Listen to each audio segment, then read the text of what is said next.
Est-ce que vous avez ce qu'il faut pour survivre dans un environnement hostile? C'est ce qu'on va voir avec Unsettled. Bonjour, bien l'école du jeu. Mon nom est Sylvain et on se retrouve aujourd'hui pour la présentation de Unsettled. Alors, il s'agit d'un jeu de 1 à 4 joueurs de type survie.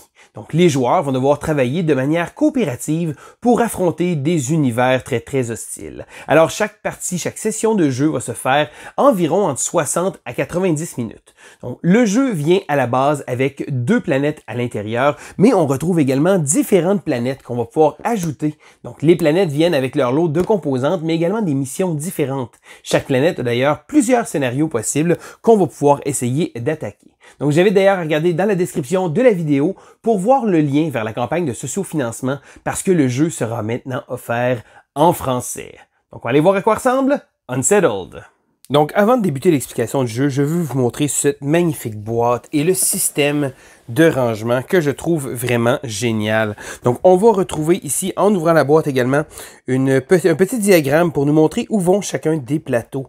Et la mise en place fait en sorte que c'est vraiment génial parce que tous les plateaux sont déjà placés. On peut même laisser des composantes dans les plateaux comme ça ici. Donc, les plateaux, on va les placer un après l'autre et ça va pouvoir permettre une mise en place très rapide. On a également à l'intérieur, on peut placer 2 planètes et là on peut choisir les planètes qu'on va avoir.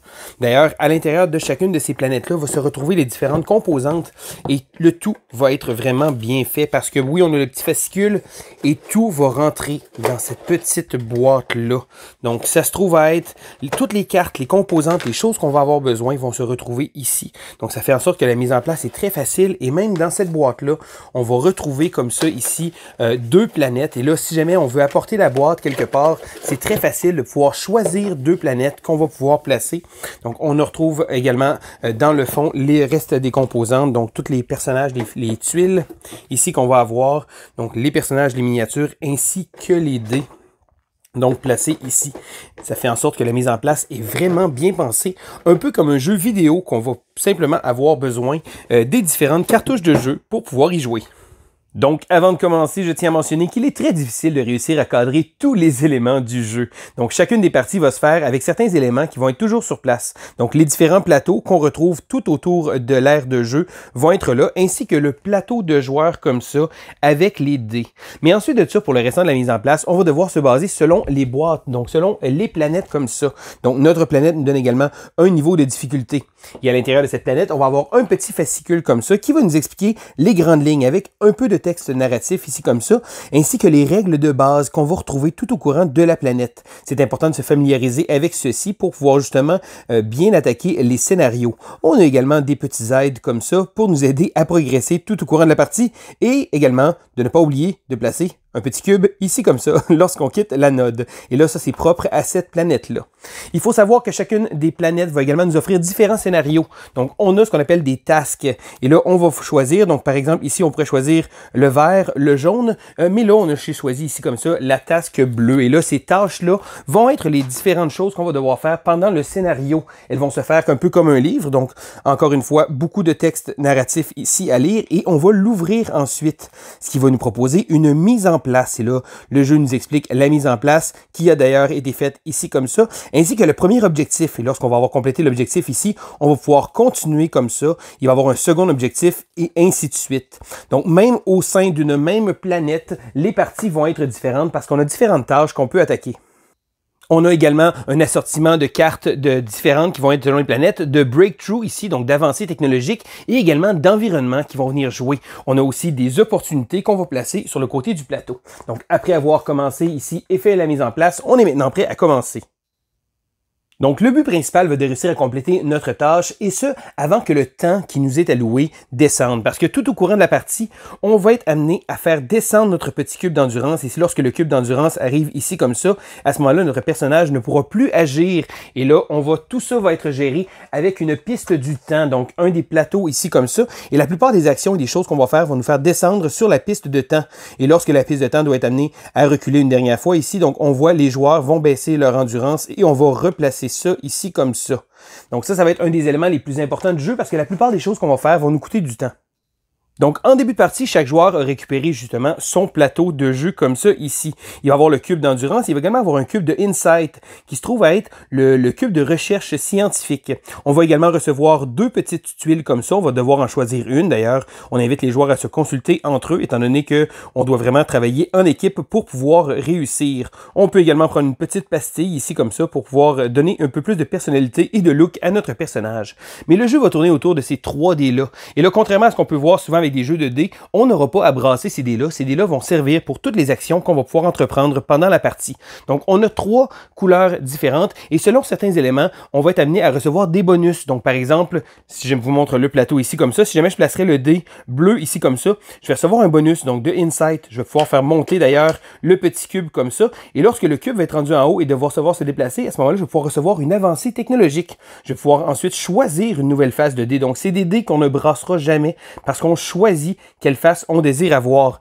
Et là, lorsqu'on va avoir une avancée technologique, ça va aller selon les différentes cartes qu'il va avoir de notre, justement, de notre planète. Donc, ces cartes-là vont être des avancées qui vont nous donner des pouvoirs, également des petits bonus qu'on va pouvoir faire tout au courant de la partie.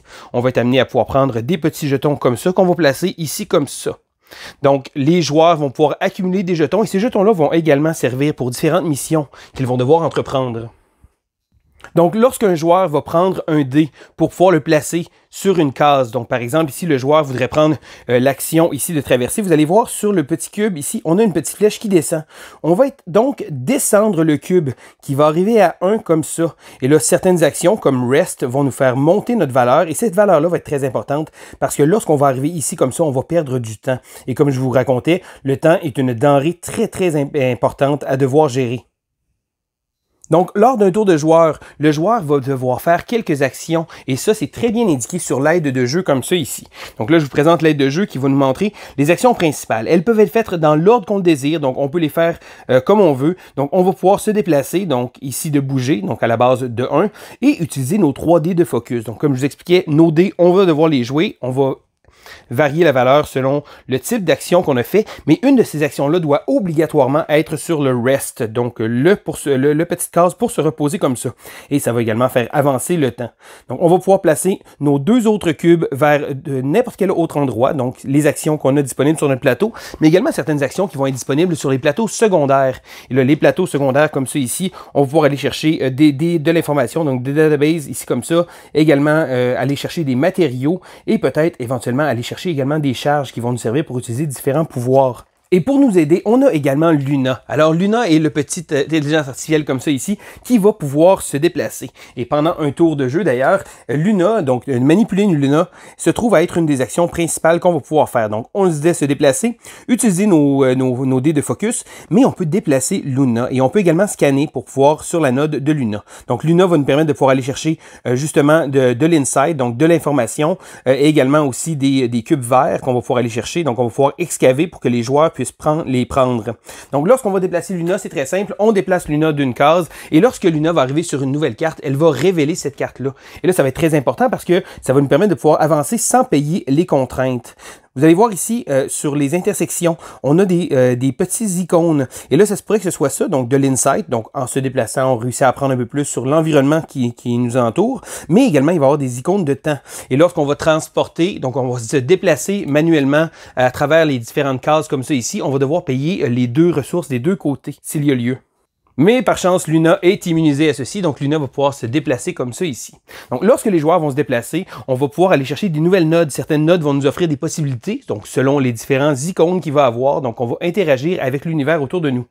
Et une des choses très importantes qu'on va pouvoir faire justement sur notre plateau, donc dans les différentes actions, va être de pouvoir, ici comme ça, investiguer. Donc lorsqu'on investigue, on va pouvoir aller poursuivre une opportunité sur notre node. Et là, le plateau des opportunités est celui-ci, comme ça ici, que je vais apporter. Donc les opportunités vont être déterminées selon le type de planète. Et lorsqu'on va aller chercher une opportunité, on va placer une icône comme ça sur la node. Donc quand je parle de node, c'est bien la carte qui se trouve être là. On ne pourra pas rechercher d'autres opportunités. Et ce qu'on va faire, c'est qu'on va prendre ce beau marqueur-là ici et on va le placer. Donc par exemple ici, le joueur était comme ça et il recherche donc sur les piles d'opportunité, donc la pile de droite. Et là, on va ouvrir une carte comme ça. Donc, ça va nous mentionner certains éléments, donc immédiatement des choses comme ça, mais on va également avoir certaines actions. Donc là, les actions ici, par exemple, c'est de pouvoir placer un dé et on doit obligatoirement avoir Luna qui va être là. Donc, lorsqu'on va réussir à aller compléter justement cette option-là, on va pouvoir prendre les tuiles. Et lorsqu'on va prendre la tuile, ça va nous permettre de pouvoir aller chercher des cartes ici comme ça. Et là, les cartes d'anomalie, donc dans le cas de ce scénario-ci, on va prendre la carte et on va pouvoir placer notre petite tuile qu'on a pris. Ça va nous donner des nouveaux pouvoirs, mais également des mots-clés qui vont être très importants pendant la partie. Donc, dans le cas ici, on a le Fungal Host et certaines choses vont aller interagir avec justement. Donc, lorsqu'on entre, si on possède ce type de carte-là, on va pouvoir recevoir des bonus. Mais tout n'est pas rose parce que de temps en temps, on va devoir amener à prendre de la détresse. Et la détresse se trouve être des cartes qui vont être très très maléfiques parce qu'on va devoir les prendre et les placer. Et elles vont cacher certaines actions qu'on va avoir. On va également perdre de la confiance. Et ça, qu'est-ce que c'est la confiance? Eh bien, c'est très important. Donc, lorsqu'on explore comme ça ici, les icônes de confiance vont être représentées sur le plateau du temps comme ça ici. Donc, on va commencer en étant en confiance, mais si jamais on perd ça ici comme ça, on va tomber dans le low trust. Et ce que ça va faire, c'est que toutes les cartes, donc toutes les tuiles que les joueurs avaient vont se retourner de côté. Il va y avoir des nouveaux pouvoirs, mais habituellement, ce ne sera pas nécessairement la meilleure des choses. Et si jamais on perdrait encore la confiance, on va perdre ici comme ça, donc des dés. Donc les dés vont perdre des attributs. À l'inverse, si jamais on reçoit de la confiance et on est ici, on va pouvoir augmenter nos dés. Et comme je vous expliquais, la valeur des dés est très importante parce que ce sont les actions qu'on va pouvoir faire. Et si jamais on descend trop bas, on va perdre du temps. D'ailleurs, dans les autres actions de base qu'on va pouvoir faire, on peut traverser, donc se déplacer un peu plus. Ça va nous permettre de pouvoir explorer les différentes nodes. Également ici, de faire en sorte que les autres exploreurs qui sont sur notre tuile, donc les explorateurs, puissent pouvoir gagner de l'insight. Et là, l'insight va être très important pour justement avoir ces jetons-là et également de débloquer des nouveaux pouvoirs.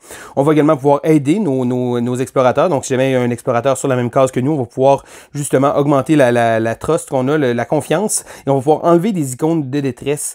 Donc, ici, on a Recover qui va nous permettre de prendre notre temps. Donc oui, on va augmenter un dé de 3, ce qui se trouve être très très bon, mais on va perdre la confiance parce qu'on n'a pas fait grand chose comme ça. Et là, n'oubliez pas que dans les 3 dés qu'on doit faire, obligatoirement, il y en a un qui doit obligatoirement être sur Rest. Et dans le cas de ce scénario-là, lorsqu'un joueur va avoir 2 cartes de détresse, il va devoir prendre une carte ici comme ça, Hallucination. Et on va pouvoir lire les choses et ça va donner différents pouvoirs. Donc chacune des planètes a son lot de choses à explorer et c'est justement ce qui est génial dans l'univers de Unsettled, c'est de découvrir tout ce que ces planètes-là ont à nous offrir. Mais on doit faire très attention d'avoir assez d'endurance parce que si notre endurance tombe à 0, à ce moment-là, on va perdre la partie.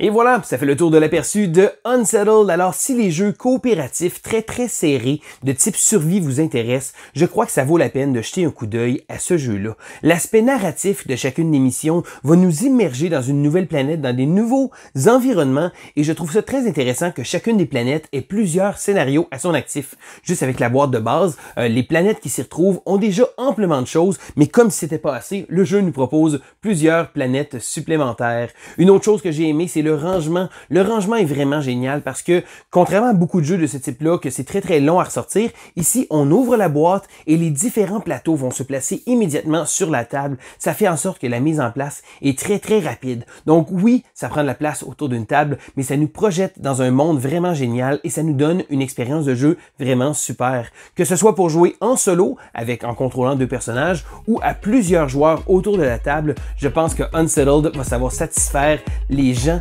qui aiment des puzzles très très difficiles à faire et où la victoire n'est jamais assurée. Donc c'était Sylvain pour l'école du jeu et on se dit à la prochaine!